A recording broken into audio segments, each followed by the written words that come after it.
como somatório de todos os dispositivos legais, né? Porque quando se fala em Código Penal, é reduzido, né? Só aquelas condutas e aqueles mandamentos estão previstos lá no Código Penal. Agora, quando se pega a legislação, é um sentido bem maior, é um sentido amplo, né?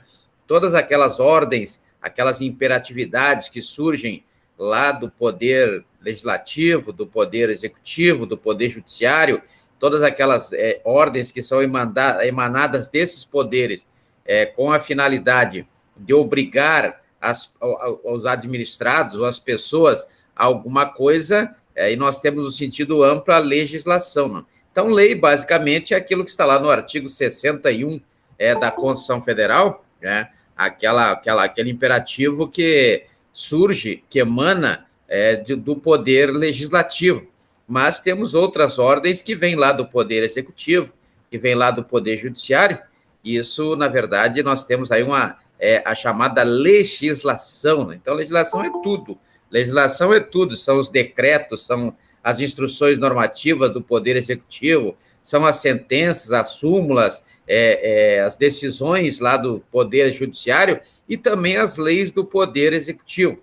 Então, nós temos que ter essa ideia de quando se fala em legislação, nós temos aí, logicamente, tudo. Embora na área criminal, isso é bom que sempre fique importante, fique aí bem guardado, né? Na área criminal, quando se fala em lei, deve-se falar que a lei ela só quem pode criar uma lei na área criminal, assim como na área processual, como prevê o artigo 22, inciso 1º da Constituição Federal, o artigo 22, inciso 1º da Constituição Federal, diz que é competência privativa da União. Então, sempre que o tema, a matéria for referente ao crime, ou seja, a esfera criminal, a prática da infração penal, como se vê lá no artigo 5º, inciso 39 da Constituição Federal, né, quando diz que não há crime sem uma lei anterior que defina esse crime, e esse crime também deverá estar acompanhado aí na sua definição de uma pena. Então, nenhuma pena pode ser cominada também, desde que não seja por lei. Então, a lei é que vai definir o que é crime e qual a sanção a ser aplicada, ou as sanções possíveis de serem aplicadas nesse crime, como vê-se aí no artigo 5º, inciso 39 da Constituição Federal. Né? Então, o artigo 5º, inciso 39 da Constituição Federal, traz exatamente o que espelha-se no artigo 22, inciso 1º da Constituição Federal, aonde deverá a competência para criar esse crime, logicamente a competência legislativa para criar esse crime, ela é privativa da União, né? Não pode nem ser criado aí pelo poder legislativo, aliás, poder executivo, né? O poder executivo, que é o caso do presidente da República, lá do artigo 76 da Constituição Federal, porque o presidente ele cria a lei como? Ele cria a lei através da medida provisória, né? A medida provisória ela que vai ser submetida aí ao Poder Judiciário e ao Poder Legislativo, logicamente é o Legislativo, dentro daquele tempo para que seja convertido ou não em lei, né? Dependendo aí da relevância e da urgência necessário para que possa se justificar o uso dessa medida provisória nos termos do artigo 62, parágrafo 1º da Constituição Federal, não poderá ser utilizada essa medida provisória para criar ou uma lei material, lei penal no sentido material, ou uma lei penal no sentido processual. Aliás, no sentido processual, vale dizer no sentido formal, nada pode ser criado por medida provisória, então tem que ser projeto de lei, né?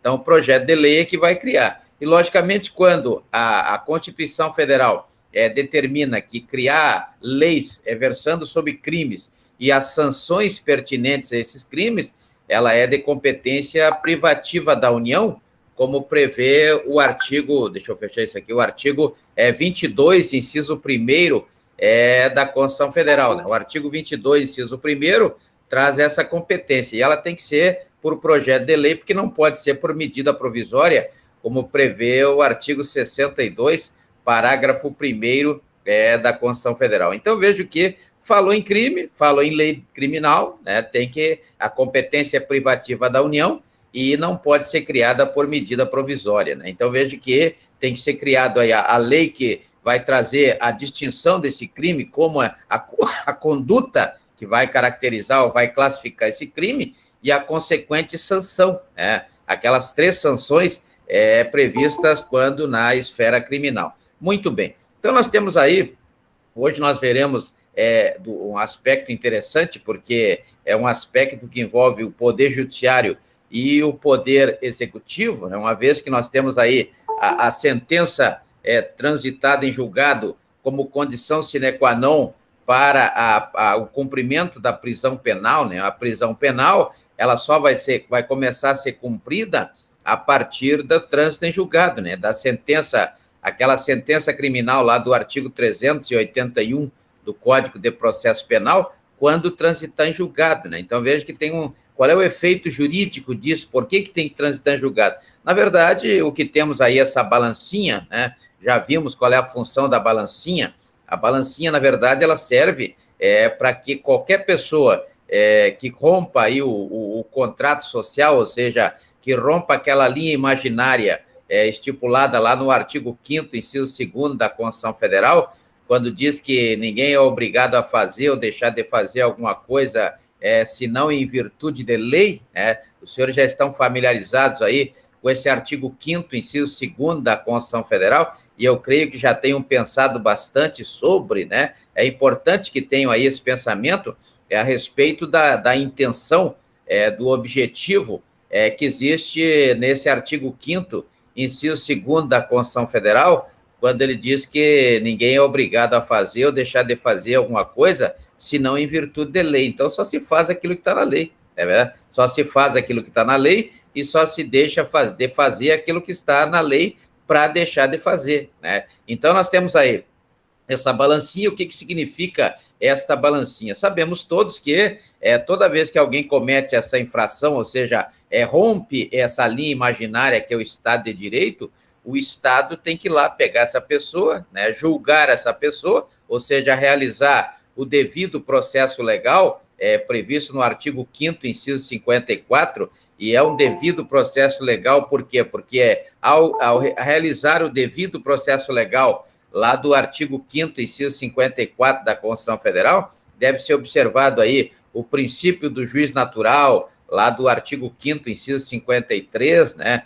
O juízo tem que ser o juízo, não pode ser um juízo de exceção, como prevê o artigo 5º, inciso 37 da Constituição Federal, e o mais importante, que eu creio que os senhores também já devem ter lido, já devem ter assimilado, já devem ter pensado sobre também, está lá no artigo 5º, inciso 55 da Constituição Federal, que é a oportunidade do contraditório, né? A oportunidade do contraditório e o oferecimento da oportunidade da ampla defesa com todos os meios e recursos a ela inerentes. Então, o artigo 5º, inciso 55 da Constituição Federal é extremamente importante, né? Por que ele é importante? Porque ninguém pode ser julgado e condenado sem que tenha a oportunidade de se defender.